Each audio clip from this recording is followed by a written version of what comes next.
सुरुवातीलाच महाराष्ट्राच्या राजकारणातून मित्रांनो या घडीची सगळ्यात मोठी बातमी आता तुमच्या समोर. राज्यातील 40 आमदारांनी कापली स्वतःची करंगळी. बोंधू बाबांच्या इथे जाऊन सगळ्यात मोठा केलाय दावा. कोण कोण आहेत आमदार ज्यांनी जादूटोणा करत महाराष्ट्राच्या राजकारणाला बिघडवलं?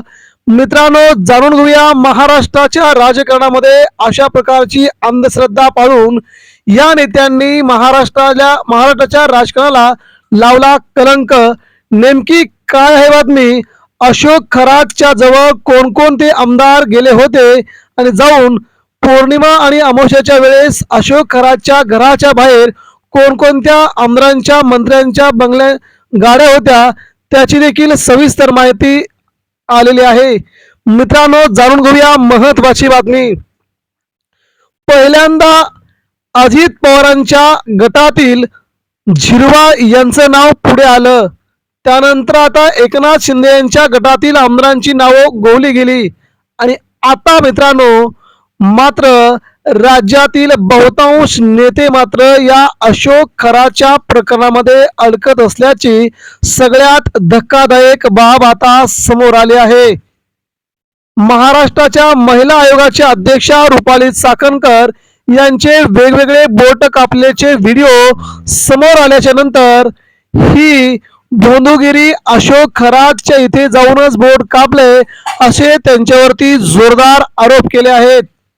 वेगवेगळ्या अंधश्रद्धा मानून या नेत्यांनी स्वतःच्या करंगळ्या कापल्या असल्याचा दावा सध्या केला गेलाय तो शिवसेना नेत्या सुषमा अंधारे यांच्याकडून.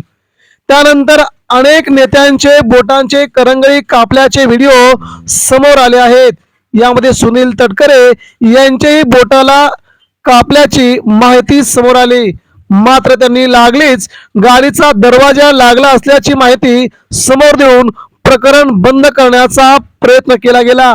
मात्र मित्रांनो, इथे SITच्या चौकशीमध्ये वेगवेगळ्या माहितीनुसार आता मात्र वेगवेगळे आमदार अडकत असल्याची माहिती देखील समोर येऊ लागली आहे. महाराष्ट्राच्या राजकारणामध्ये मित्रांनो या बड्या नेत्यांना नेमकं झालंय काय असा प्रश्न महाराष्ट्रातील सामान्य जनता आता विचारू लागले आहेत. कोणत्या बळावरती महाराष्ट्र या नेत्यांना निवडून देतो?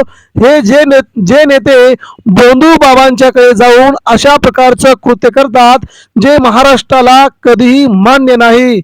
त्यामध्ये मित्रांनो बऱ्याच नेत्यांची नावं सध्या अंजली दमानिया आणि सुषमा अंधारे यांनी घेतलेली आहेत. महाराष्ट्राच्या राजकारणामध्ये अंजली दमानिया यांनी सगळ्यात मोठा गौप्यस्फोट करत राज्याच्या वेगवेगळ्या मंत्र्यांची आमदारांची कॉल्स CDR बाहेर काढले आणि या CDR वरून राज्यातील बहुतांश मंत्री आमदार हे अशोक खराच्या संपर्कामध्ये होते असा त्यांनी सगळ्यात मोठा दावा केला आणि हा दावा देखील त्यांनी पुराव्यानिशी मांडल्यामुळे महाराष्ट्राचं राजकारण मात्र आता मित्रांनो त्या सगळ्याच भानगडीमध्ये खूप खोलवरती गेल्याचं जाणवतंय.